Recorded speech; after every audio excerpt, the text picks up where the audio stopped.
The Battle of Midway, June 3rd to June 6th, 1942, was one of the decisive naval battles of history. The engagement was decided entirely by air power, with no surface gun action.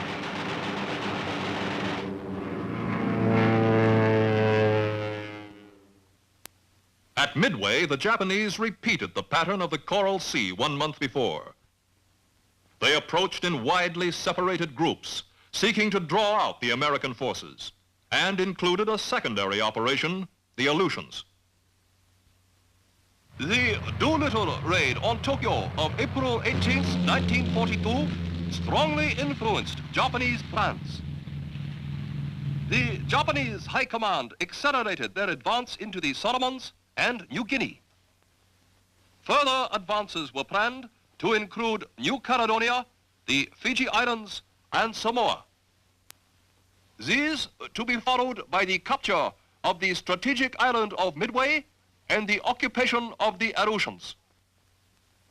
Many of these objectives had been set forth in previous plans. But the Battle of the Coral Sea had checked the Japanese advance southward by sea. The advance to the eastward was then ordered by Imperial headquarters.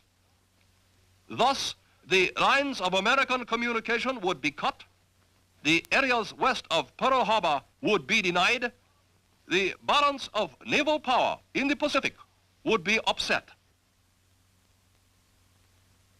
The Japanese Commander-in-Chief Combined Fleet felt that as a result of Pearl Harbor, the American fleet was temporarily inferior.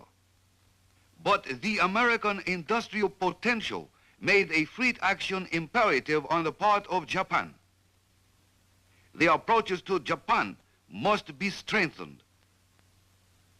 By departing from their established naval policy of holding their fleet in Japanese-controlled waters and threatening something the Americans prized, the Americans might then feel compelled to commit their weaker forces and thus be brought to a vulnerable position. Thus, he hoped to bring off a decisive battle near Midway. Preceding the Midway attack by 1 day, there was to be reconnaissance in force against Dutch Harbor, which was to be struck a paralyzing blow to cover the seizure of Edak, Kiska, and Attu. This move would act as a diversion to Midway. Kiska and Midway could be used as bases for barrier patrols to detect any surprise penetration toward the heart of the empire. The Japanese commander believed that there would not be any powerful American units with carriers near Midway. He believed that the Americans patrolled daily west and south of Midway at a radius of 500 miles, but were not as vigilant in the northern area. He estimated the defenses of Midway to be strong and that submarines operated in the area. That Midway had 2 squadrons of flying reconnaissance boats, 1 squadron of Army bombers, 1 squadron of fighters, and that this air strength could be doubled in an emergency. This was an excellent estimate.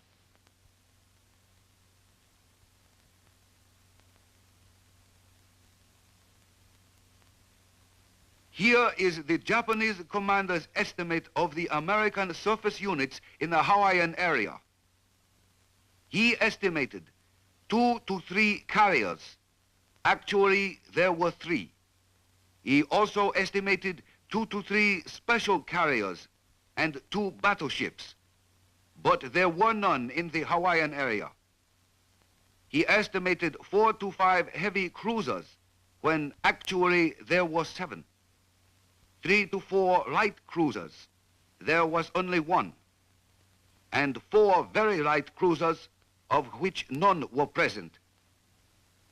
His estimate of 30 destroyers was correct, but at the time of the battle, only 14 were in the Midway area. His estimate of 25 submarines was correct.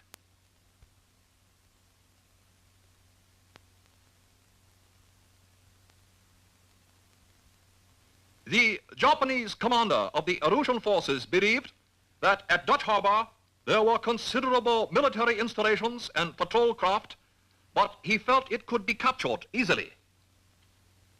He also believed that Kiska and Attu had military installations and patrol craft. He estimated that normally there were 20 patrol planes and 10 fighters at Dutch Harbor, that 2 squadrons of patrol planes were in Kodiak and 1 squadron at Sitka. This was a fair estimate, but his failure to learn of the newly constructed Army airfield at Fort Glenn on Umnak Island had an adverse effect on the conduct of his operations. All the Japanese fleets, including the naval air fleets, but excepting the China Seas Fleet, were under the command of the Commander-in-Chief Combined Fleet, Admiral Isoroku Yamamoto. For the Midway operation, the Combined Fleet was organized into 6 coordinate task forces: Mobile Force, Main Force, Midway Occupation Force, Northern Force, Base Air Force, and the Submarine Force. The strength of these task forces was as follows.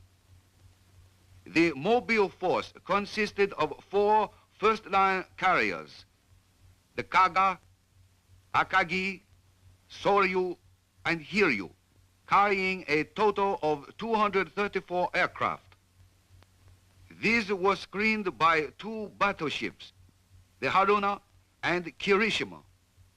These ships possessed high speed and light armor. 2 heavy cruisers, the Tone and the Chikuma. 1 light cruiser, the Nagara, and 12 destroyers. The force was self-supporting and accompanied by its own supply ships. This powerful offensive weapon was designed to meet any American threat. But in spite of the lesson of the Coral Sea, the Japanese did not feel the need of more ships for anti-aircraft fire. The main force was composed of 1 aircraft carrier, the Zuiho, 7 battleships, the Nagato, the Mutsu, the Ise, the 65,000-ton Yamato, the Hyuga, the Fuso, and the Yamashiro. 3 light cruisers, the Kitagami, the Oi, and the Sendai. 15 destroyers, and 4 supply ships. This powerful surface force should have been able to defeat the Americans if it had moved against them. The Midway Occupation Force consisted of 5 groups. The 2nd Fleet Group, 2 battleships, the Kongo and the Hiei. 4 heavy cruisers, the Atago, Chokai, Haguro, and Miyoko. 1 light cruiser, the Yuri, 7 destroyers, and 3 supply ships. The transport group totaled 13 transports and supply ships, and a close screen with the light cruiser Jinsu, 11 destroyers, and 3 patrol boats. The close support group, 4 heavy cruisers, the Kumano, Suzuya, Mogami, and Mikuma, screened by 4 destroyers. The seaplane tender group and the minesweeper group. The northern force, designed to capture certain Aleutian islands, was composed of 3 groups. The 2nd Mobile Task Group, the carrier Ryujo and the carrier Junyo. 2 heavy cruisers, the Takao and the Maya. 3 destroyers and an oiler. The Kiska Occupation Group.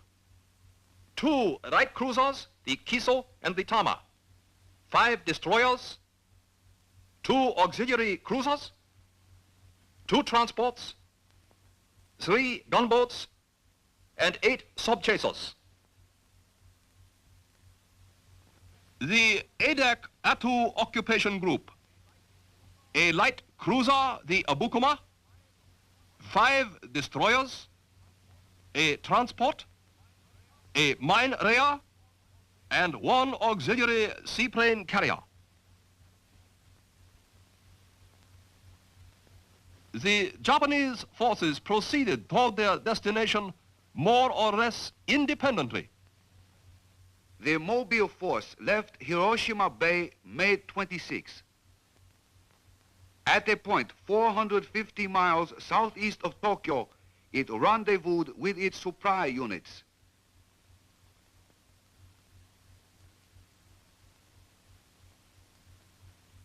On June 3rd, it was 600 miles northwest of Midway. The main force also departed Hiroshima Bay May 26th.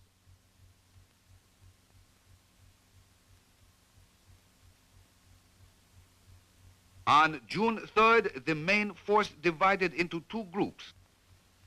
The main group and the Aleutian support group, which headed toward the Aleutians. The Midway occupation force left Japanese waters in widely separated groups. The minesweeper group departed Saipan May 25th for Midway via Wake Island.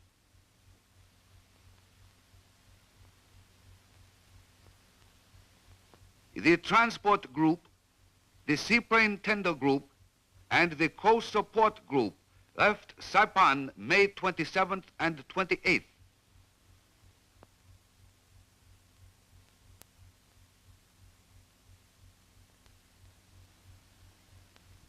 The Second Fleet Group left Japan May 28th.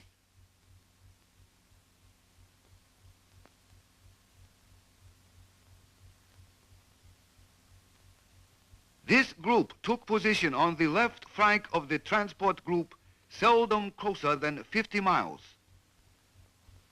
The northern force left Japanese waters in 3 separate groups.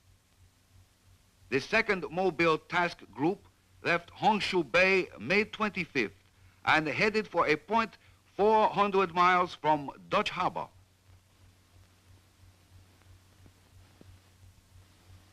The Kiska Occupation Group left Honshu Bay on May 27th for Paramushiro-to,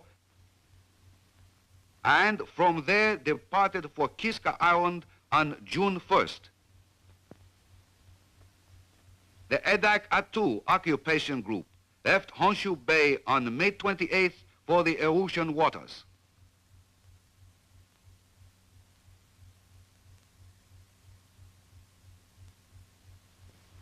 These were the positions of the Japanese forces at 0900 June 3rd. These were the American forces in that area at that time. Throughout this film, the movements of the Japanese forces will be shown in black, the American forces in white. The broad Japanese plan for the Midway operation appears sound, but the wide deployment of the principal forces does not appear sound. The main force could not support the mobile or the occupation force unless they retired upon the main force, which was 600 miles to the westward of the mobile force and an equal distance to the northwestward of the occupation force. The deployment of the northern force was well planned. The raid on Dutch Harbor did succeed in furnishing a diversion from Midway.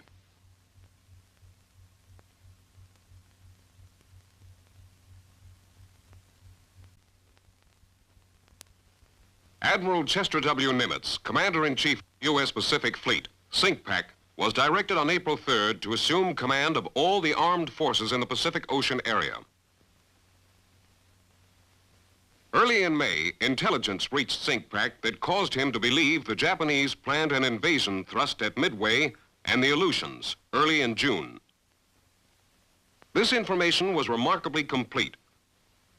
SINCPAC not only considered that he knew of the projected operations, but also he had quite comprehensive information of the strength of Japanese forces involved, their general direction of approach, and the approximate date on which each phase of the operation was to be launched. From this information, SINCPAC was able to make this estimate of the Japanese combatant ships to be used in the Midway action. Let us compare this estimate with the number of Japanese ships that were actually present. The estimate of carriers, heavy cruisers, and submarines was reasonably correct. But his estimate of the number of Japanese battleships, light cruisers, and destroyers was seriously in error.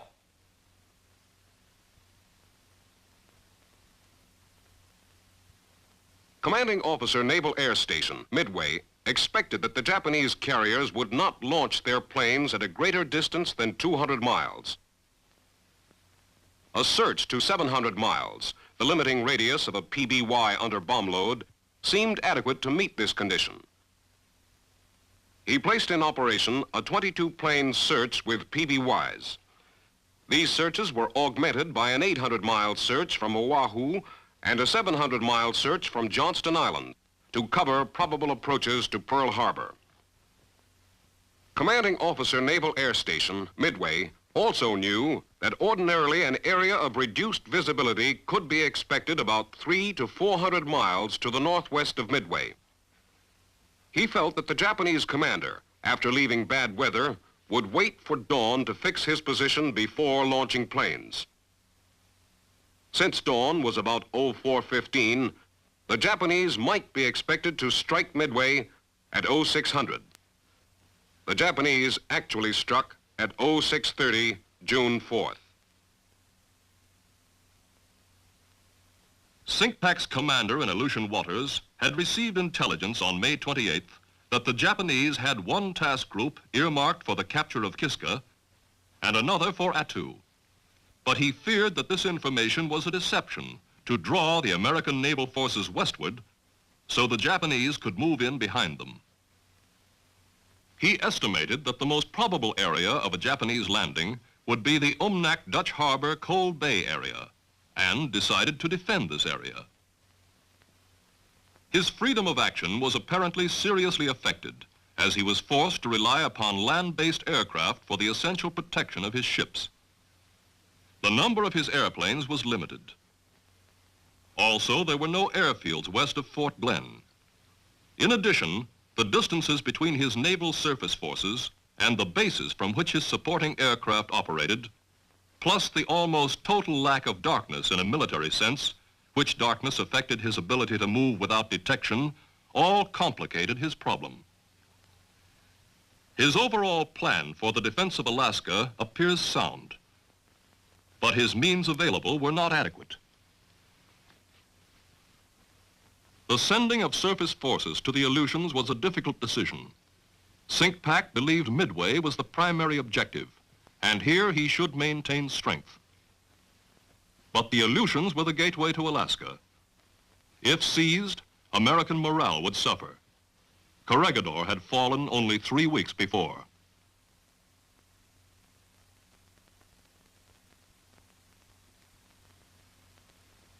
On May 12th, Commander-in-Chief U.S. Fleet, Cummins, and Chief of Staff, U.S. Army, informed all subordinates that area boundaries should in no way restrict operations aiding the common cause. This avoided the boundary restraint of the Coral Sea action. On May 14th, a state of fleet-opposed invasion in the Hawaiian coastal and sea frontiers was declared. The principal responsibility to oppose the invasion was given to the Navy, with unity of command in SINCPAC. On May 21st, Cummins declared a prospective state of fleet-opposed invasion in the Aleutians. At the same time, SINCPAC formed Task Force 8, the Northern Pacific Force, under command of Rear Admiral Robert A. Theobald, U.S. Navy, to oppose advance of the enemy in the Aleutian-Alaskan area. Commander Task Force 8 designated the Naval Air Detachment, Alaskan Aleutian Area, as Task Group 8.1 under command of Captain L.E. Gehrys, U.S. Navy, and the 11th Air Force as the Air Striking Group, Task Group 8.3 under the command of Brigadier General S.B. Butler, U.S. Army. This was not in accordance with the Joint Chiefs of Staff directive that in order to obtain unified air operations, Commander Alaskan Army Air was to command all Army and Navy air groups in Alaska.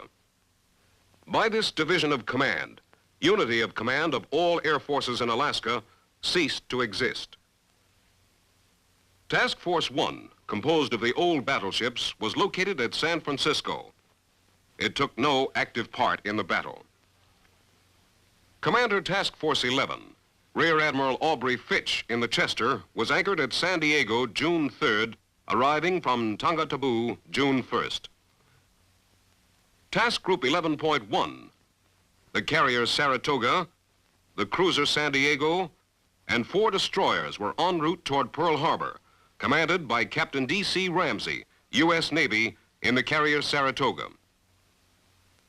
Task Force 7, the submarine force, was divided into Task Group 7.1, the Midway patrol of 12 submarines, Task Group 7.2, the support patrol of 3 submarines, Task Group 7.3, the Oahu patrol of 4 submarines.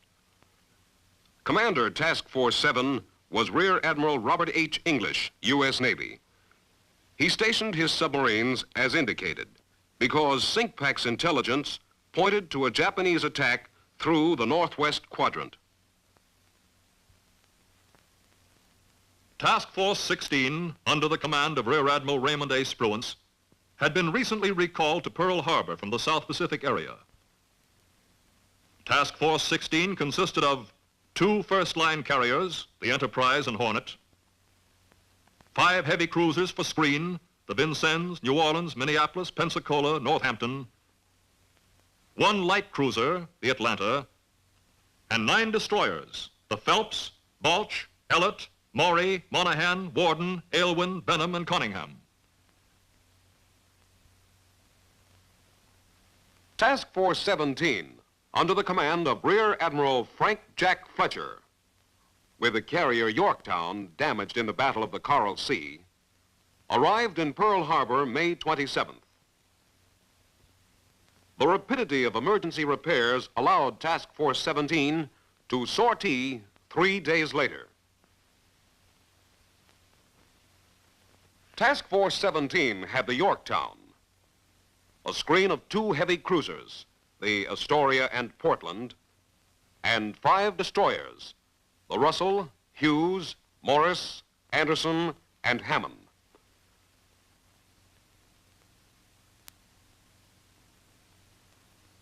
Task Force 16 sortied from Pearl Harbor May 28th. Task Force 17 sortied May 30th. Task Force 17 rendezvoused with Task Force 16 June 2nd. On June 3rd, they were 320 miles from Midway. The 2 task forces operated independently.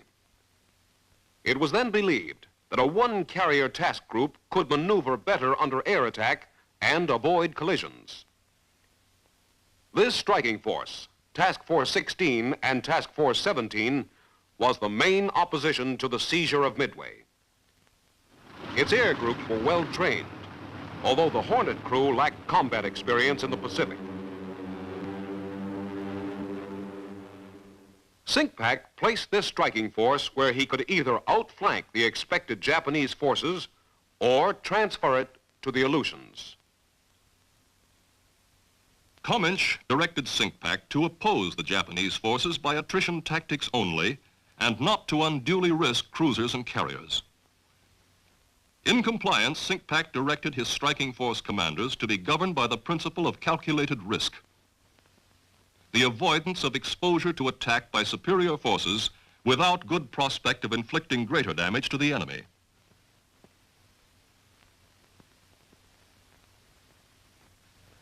This completes the background for the actions at Midway and in the Aleutians.